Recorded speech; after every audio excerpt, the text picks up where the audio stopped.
Dias, bom dia. Bom Portugal dia. está sob vigilância apertada da Comissão Europeia. Pois parece que sim, António. Aliás, não é assim uma grande novidade, porque já há alguns meses, em novembro, dezembro,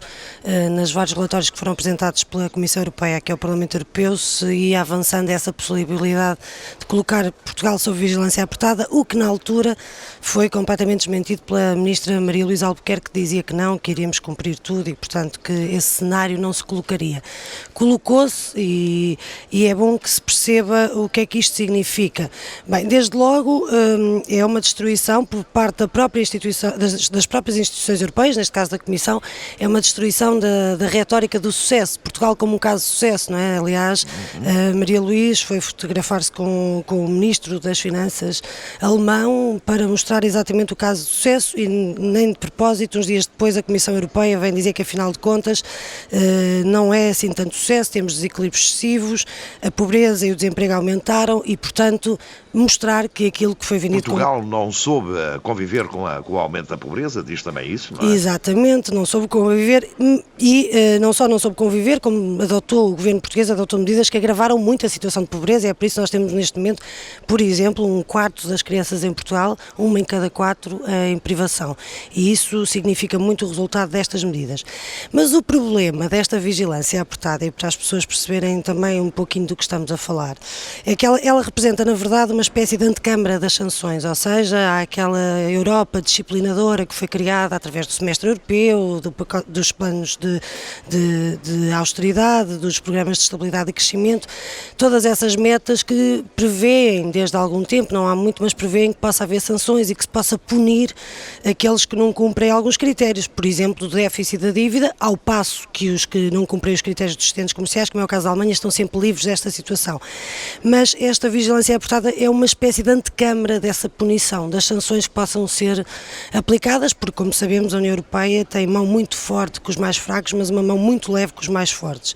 E, portanto, esta vigilância apertada é jargão para mais austeridade. E esta é que é a contradição, porque é uma espécie de o mal e a caramunha. Ou seja, o endividamento, a recessão baixa, a inflação, o desemprego são consequências da austeridade e nós vamos ser submetidos a mais austeridade por causa das consequências da austeridade. Não faz muito sentido e esse é o problema verdadeiramente da receita das instituições europeias. E, portanto, com isto tudo o que nós concluímos é que o governo português acabou por se tornar numa espécie de servo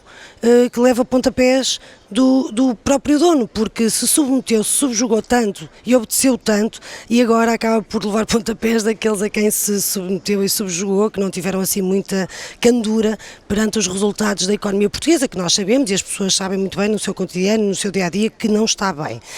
E é por isso também que eu acho que neste contexto as declarações de António Costa de que Portugal está melhor agora do que há 4 anos são chocantes e representam uma desilusão para quem acreditava que o PS poderia ser uma alternativa a este governo, porque os chineses não se deixam enganar sobre a situação em Portugal. Além disso, eles sabem muito bem que foi essa situação em Portugal que lhes permitiu comprar a EDP a preço de saldos e, portanto, não se percebe essas declarações. E nós não podemos deixar de ver aqui mais uma vez uma oposição tão grande entre aquilo que tem sido a posição do governo português nestes anos e a posição do governo grego, porque a Grécia, desde a vitória do Syriza, do novo governo, começou a fazer frente às instituições, conseguiu rever os compromissos do Estado grego, cancelou as medidas de austeridade que estavam previstas, as adicionais, como por exemplo aumento do IVA, mais cortes nas pensões, mais privatizações e além disso livrou-se daquilo que é um garrote horrível nestes países, que é as metas absurdas do sustento primário e ainda conseguiu garantir a integração de trabalhadores que foram inconstitucionalmente e injustamente despedidos e adotar medidas contra a crise humanitária na Grécia. Pelo contrário, o governo português foi um bom aluno e a recompensa que temos por termos tido governantes tão bem comportados é que vamos ter mais anos de austeridade, crise e desemprego, porque não nos podemos esquecer que a Comissão Europeia também disse que a dívida pública portuguesa andaria acima dos 100% do PIB até pelo menos 2030. 2030 e não conta que a economia não está a crescer, vai continuar em níveis muito baixos de crescimento em recessão, com os fatores externos que sempre condicionam e que a austeridade não vai trazer mais outra coisa a não ser maior recessão, porque se as famílias não podem comprar, se a economia está destruída, obviamente esses fatores só tenderão a agravar-se. E isto é um ciclo vicioso que temos que romper o mais brevemente possível.